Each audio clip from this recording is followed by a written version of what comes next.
Hello everyone. Today in this video we're gonna talk about how to change CNC bits. You can see as it comes in 2-3 parts with bolt to collect. I have using this bit. You can see this is 1 mm taper bit, 6 mm shank. So first of all you have to take this one nut and then this the collect. Always put it in this easily. You can do, just push it fix it, simple. Then you have to go to the machine.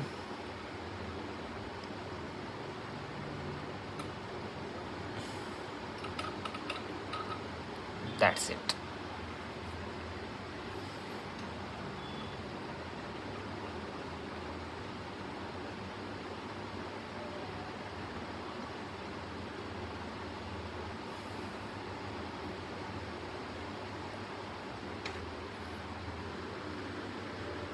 Simple.